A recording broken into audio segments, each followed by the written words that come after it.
धारा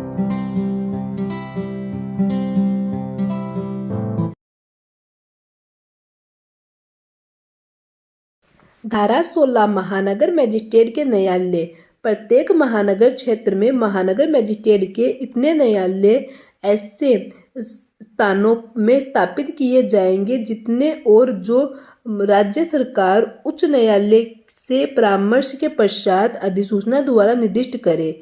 ऐसे न्यायालयों के पीठासीन अधिकारी उच्च न्यायालय द्वारा नियुक्त किए जाएंगे। प्रत्येक महानगर मजिस्ट्रेट की अधिकारिता और शक्ति का विस्तार महानगर क्षेत्र में सर्वत्र होगा।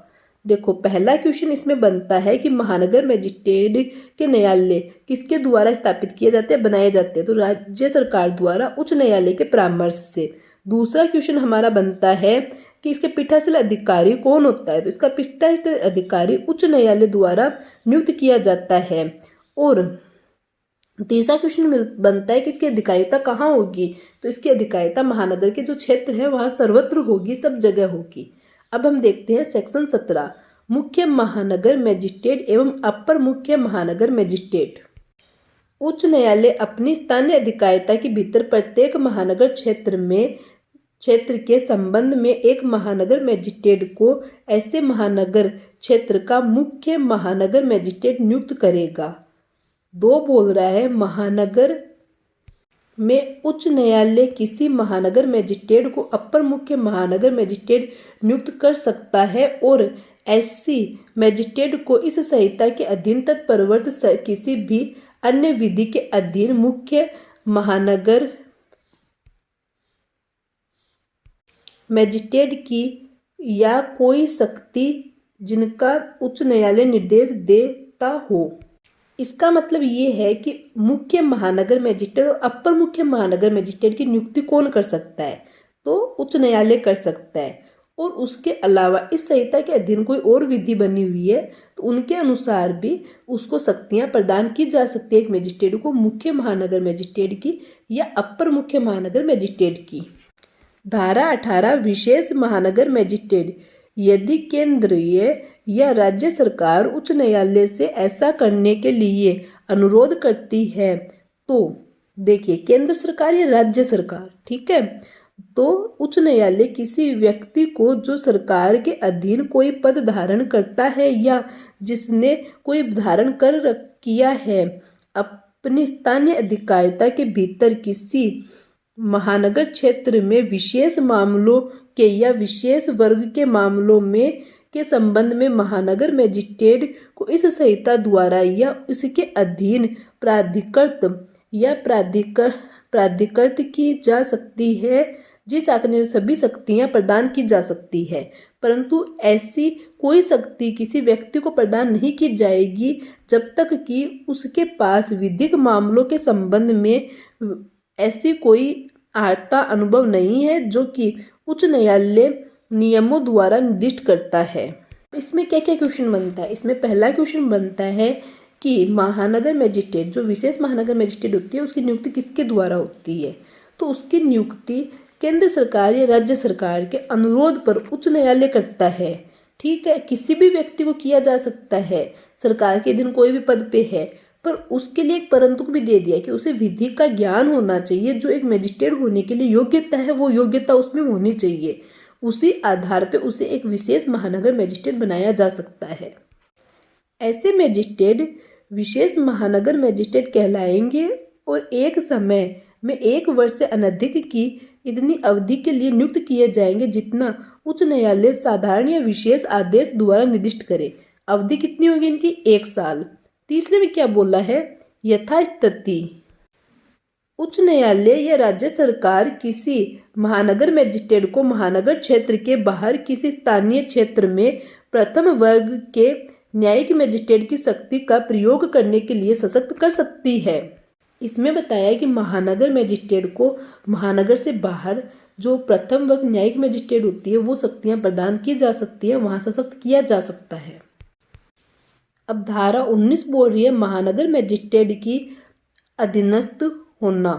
मुख्य महानगर मजिस्ट्रेट और प्रत्येक अपर मुख्य महानगर मजिस्ट्रेट सेशन न्यायाधीश के अधीनस्थ होंगे और प्रत्येक अन्य महानगर मजिस्ट्रेट सेशन न्यायाधीश के साधारण नियंत्रण के अधीन रहते हुए मुख्य महानगर मजिस्ट्रेट का अधीनस्थ होगा।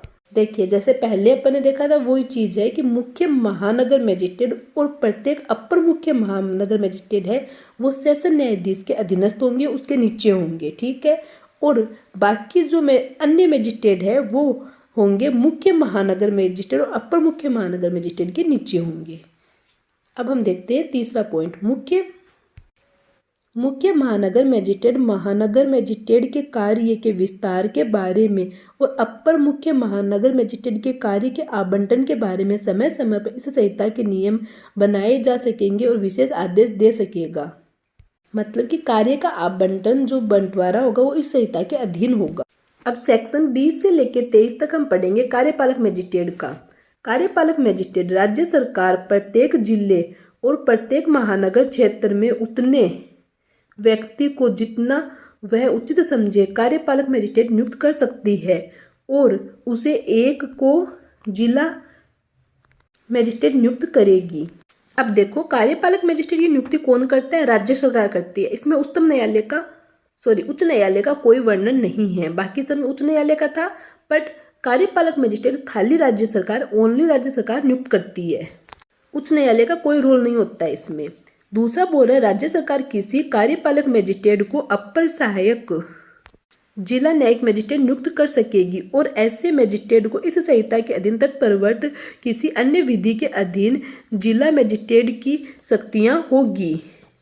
तीसरे में बोला है, जब सभी किसी जिला मजिस्ट्रेट के पद के अतिरिक्त के परिणाम स्वरूप कोई अधिकार उस जिले के कार्यपालक मजिस्ट्रेट के लिए अस्थायी रूप से उत्तरवर्ती होता है तो ऐसा अधिकारी राज्य सरकार द्वारा आदेश दिए जाने तक क्रम उन सभी शक्तियों का प्रयोग व कर्तव्यों का पालन करेगा जो इस संहिता द्वारा जिला न्यायिक मजिस्ट्रेट को प्रदान है तथा उसकी अधिरोपित है। तो इसमें क्या बताया है कि एक जो अपर जिला मजिस्ट्रेट होता है उसको जिला मजिस्ट्रेट की नियुक्ति दे सकता है, उसकी शक्तियां मिल सकती है, उसकी अधिकारिता मिल सकती है। चौथा क्या बोला, राज्य सरकार आवश्यकता अनुसार किसी कार्यपालक मजिस्ट्रेट को उपखंड या भार साधक अधिकारी बना सकेगा और उसका भार धारण से मुक्त कर सकती है और इस प्रकार उपखंड का भार साधक बनाया गया उपखंड मजिस्ट्रेट कहलाएगा। मतलब कि राज्य सरकार किसी व्यक्ति को उपखंड का भार साध्य अधिकारी बना सकती है, उपखंड का भार दे सकती है, भार से मुक्त कर सकती है। इसके अलावा उसे उपखंड मजिस्ट्रेट कहा जाएगा, उसको भार दे भी सकती है, भार से मुक्त भी कर सकती है। अब हम देखते हैं 4 क, भारत सरकार राज्य सरकार साधारण विशेष आदेश द्वारा ऐसे नियंत्रणों और निर्देशों के अधीन रहते हुए वह अधिरोपित करना ठीक समझे तो उपधारा 4 के अधीन अपनी शक्ति जिला मजिस्ट्रेट को प्रत्यायोजित कर सकती है। मतलब अपनी शक्तियों को भी है ना जिला मजिस्ट्रेट को दे सकती है नियमों के अधीन। 5वां पॉइंट है, इस धारा की कोई भी बात तत्परवर्त किसी विधि के अधीन महानगर क्षेत्र के संबंध में कार्यपालक मजिस्ट्रेट की सब शक्तियों या उनमें से कोई शक्ति पुलिस आयुक्त को प्रदान करने और राज्य को प्राधिकृत नहीं करेगी। मतलब कि नहीं रोकेगी, प्रवारित मतलब कि देने से नहीं रोकेगी, ठीक है। अब इसमें क्या दिया है कि राज्य सरकार किसी पुलिस को भी है ना ये कार्यपालक मजिस्ट्रेट की शक्ति दे सकती है, उसको नहीं रोका जाएगा। अब हम देखते हैं 21 नंबर है विशेष कार्यपालक मजिस्ट्रेट। राज्य सरकार विशिष्ट क्षेत्रों के लिए विशिष्ट कृत्यों का पालन करने के लिए कार्यपालक मजिस्ट्रेट को जो विशेष कार्यपालक मजिस्ट्रेट के रूप में ज्ञात होता है इतनी अवधि के लिए जितनी वह उचित समझे नियुक्त कर सकती है और इस संहिता के अधीन कार्यपालक मजिस्ट्रेट को प्रदान की जा सके ने वाली शक्ति में से ऐसी शक्ति जिन्हें वह उचित समझे इस विशेष कार्यपालक मजिस्ट्रेट को प्रदान की जा सकेगी। देखो, राज्य सरकार विशेष कार्यपालक मजिस्ट्रेट की नियुक्ति कर रही है। इसकी समय अवधि नहीं दी गई है, जितना वह उचित समझे उतनी बताई गई है, और वह शक्ति प्रदान कर सकती है जो उचित समझे। कोई भी शक्ति प्रदान कर सकती है जो उचित समझे, जो नियमों के अधीन होती है वो।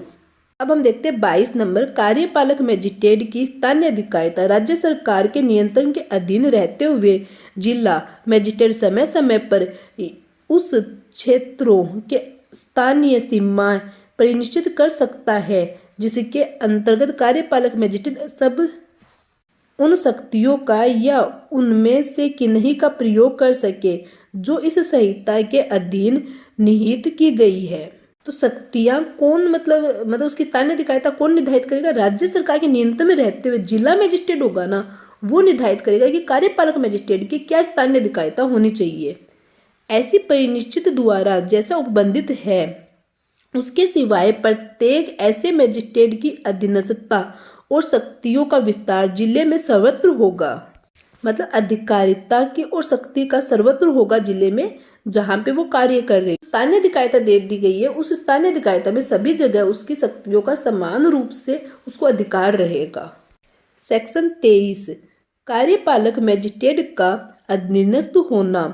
अपर जिला न्यायिक मजिस्ट्रेट से भिन्न सब कार्यपालक जिला मजिस्ट्रेट और उपखंड मजिस्ट्रेट से भिन्न प्रत्येक कार्यपालक मजिस्ट्रेट को उपखंड की शक्तियों का प्रयोग कर रहा है जिला मजिस्ट्रेट के साधारण नियंत्रण में रहते हुए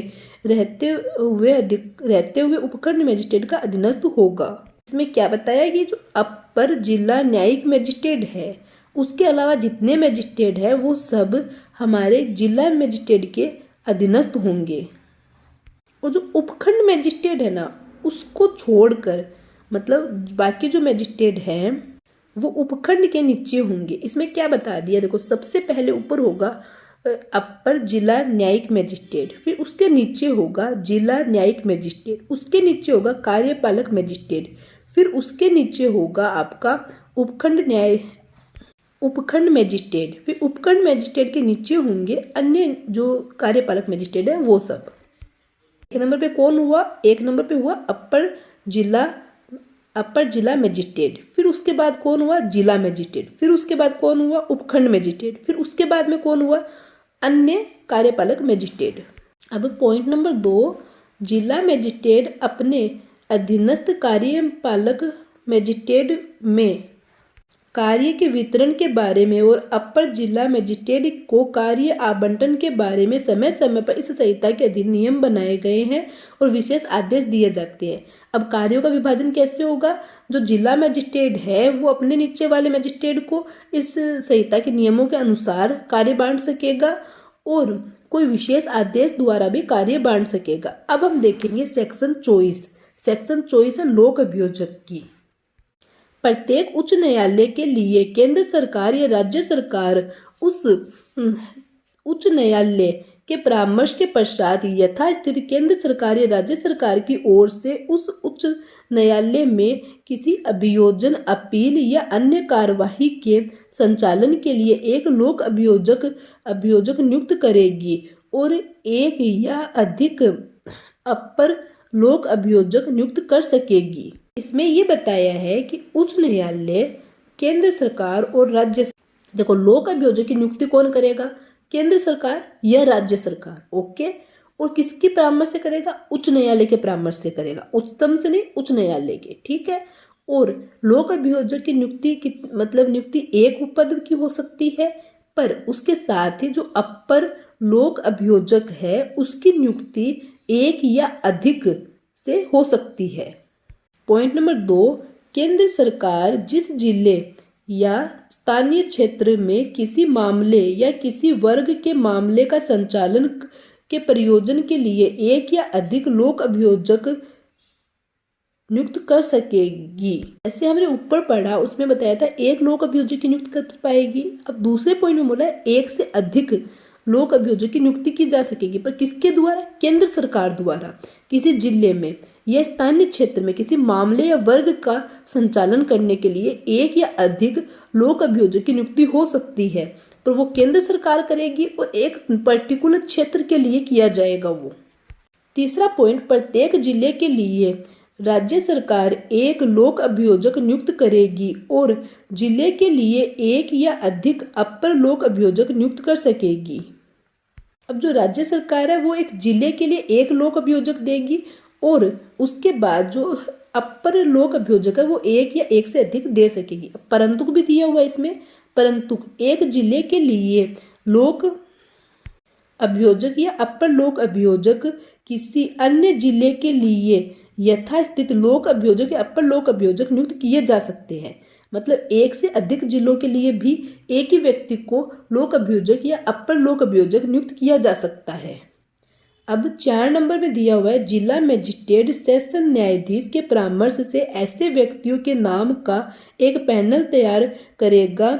उसकी राय में उस जिले के लिए लोक अभियोजक या अपर लोक अभियोजक नियुक्त किया जाने योग्य है। अब देखो, लोक अभियोजक नियुक्त करने के लिए क्या तैयार किया जाता है? पैनल तैयार किया जाता है, उसमें से लोक अभियोजक को चुना जाता है। ठीक है, कौन तैयार करता है? जिला मजिस्ट्रेट करता है। किसके परामर्श पे करता है? सेशन न्यायाधीश के परामर्श पे करता है। इससे पूरे 3 से 4 क्वेश्चन उठ रहे हैं आपके चॉइस 4 से। अब चॉइस 5, कोई व्यक्ति राज्य सरकार द्वारा उस जिले के लिए लोक अभियोजक या अपर लोक अभियोजक नियुक्त नहीं किया जा सकता जब तक कि उसका नाम उपधारा 4 के अधीन जिला न्यायिक मजिस्ट्रेट द्वारा तैयार की गई नाम पैनल में ना हो।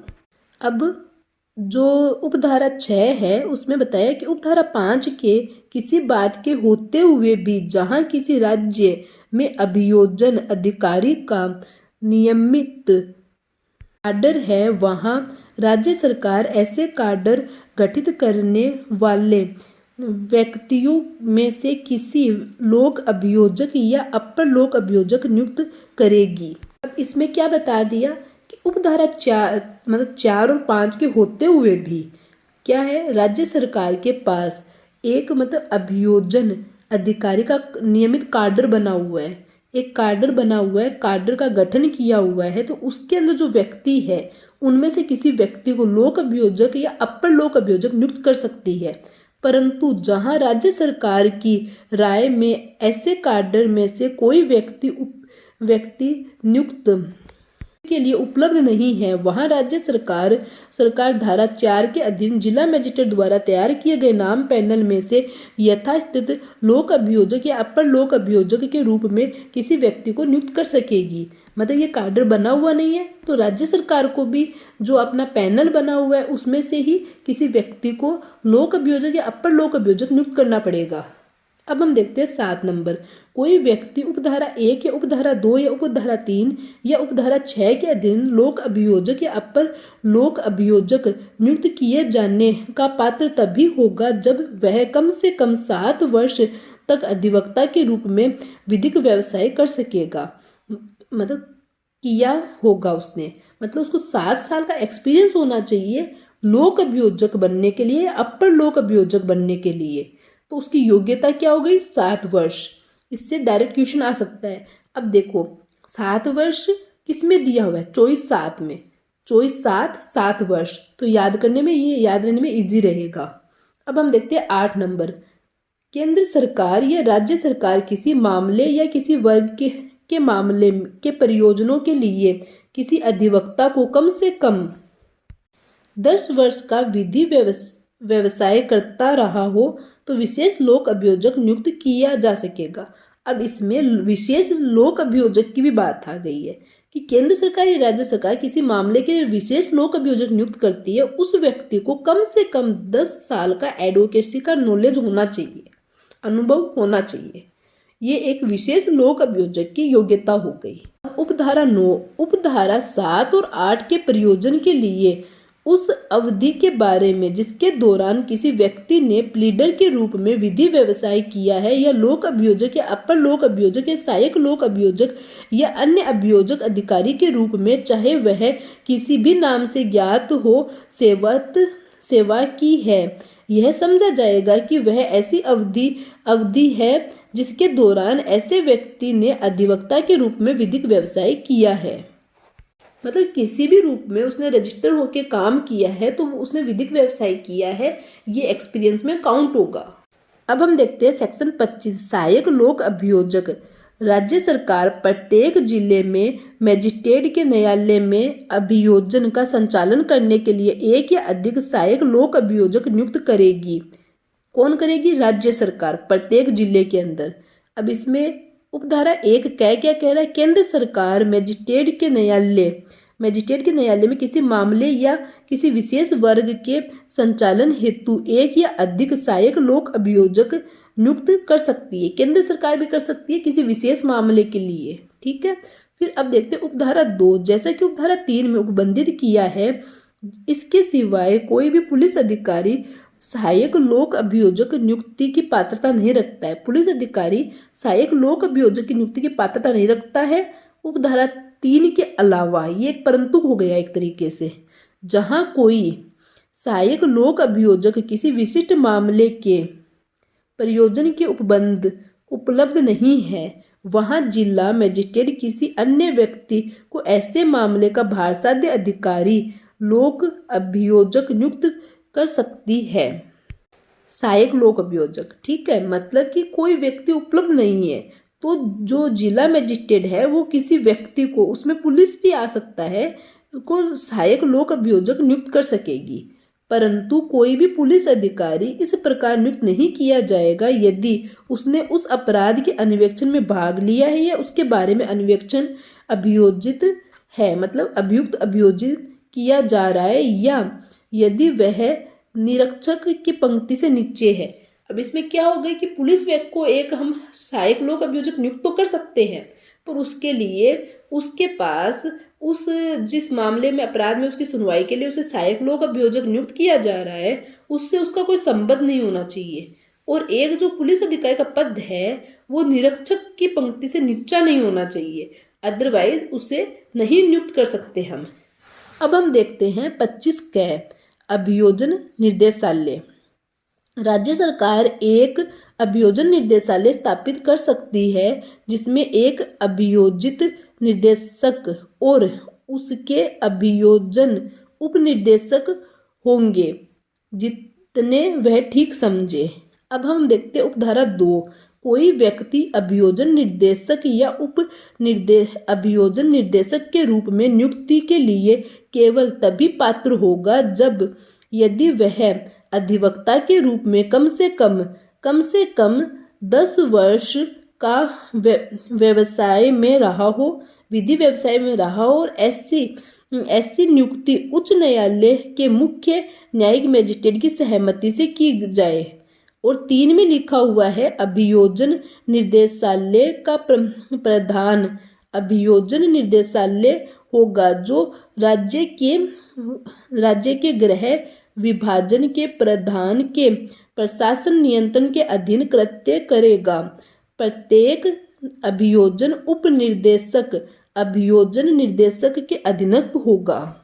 देखो इसमें क्या बताया है, इसमें पहले में बताया है कि राज्य सरकार एक अभियोजन निर्देशालय की स्थापना कर सकती है और उसके अंदर एक अभियोजन निर्देशक और अपर निर्देशक की भी नियुक्ति कर सकती है।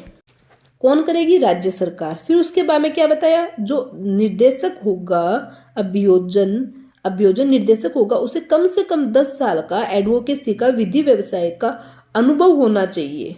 ऊपर तो बता दिया कि राज्य सरकार है सिर्फ जो अभियोजन निर्देशालय है ना उसकी स्थापना कर रही है, पर 2 में ये भी बता दिया कि जो पद है, जो निर्देशक है, उसकी नियुक्ति कौन करेगा? उसकी नियुक्ति उच्चतम न्यायालय के मुख्य न्यायिक मजिस्ट्रेट की सहमति से की जाएगी, बिना सहमति के नहीं की जा सकती है। तीसरे पॉइंट में क्या बताया, उसकी अधीनस्थता, कि वो किसके अधीन रहते हुए कार्य करेगा, तो वो राज्य के गृह विभाग के प्राधिकार में रहते हुए नियंत्रण के अधीन कार्य करेगा।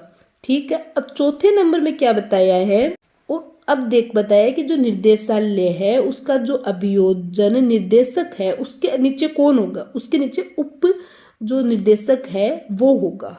अब 5 नंबर पॉइंट, प्रत्येक लोक अभियोजक, अपर लोक अभियोजक और विशेष लोक अभियोजक जो राज्य सरकार द्वारा धारा 24 की यथास्थित उपधारा 1 या उपधारा 8 के अधीन उच्च न्यायालयों के मामलों का संचालन करने के लिए नियुक्त किए जाएंगे और अभियोजन निर्देशालय के अधीनस्थ होंगे। प्रत्येक लोक अभियोजक, अपर लोक अभियोजक और विशेष लोक अभियोजक जो राज्य सरकार द्वारा धारा 24 में यथासंविध धारा 3 उपधारा 8 के अधीन जिला न्यायालय के मामलों का संचालन करने के लिए नियुक्त किया गया है। प्रत्येक सहायक लोक अभियोजक जो कि धारा 25 की उपधारा 1 के अधीन नियुक्त किया गया है, अभियोजन उपनिर्देशालय के अधीनस्थ होगा। फिर उसके बाद में 7 नंबर में बताया गया है कि अभियोजन निर्देशालय और अभियोजन उपनिर्देशालय की शक्ति और कृत्य तथा वे क्षेत्र जिनके लिए प्रत्येक अभियोजन निर्देशालय नियुक्त किए जाएंगे ऐसे राज्य सरकार की अधिसूचना द्वारा निर्दिष्ट किया जाएगा। ठीक है। लोक अभियोजक के कृत्यों का पालन करने में इस धारा के उपबंधों का राज्य के महाअधिवक्ता को लागू नहीं होंगे। मतलब इसके जो है वो महाअधिवक्ता पे लागू नहीं हो रहे हैं रूल्स।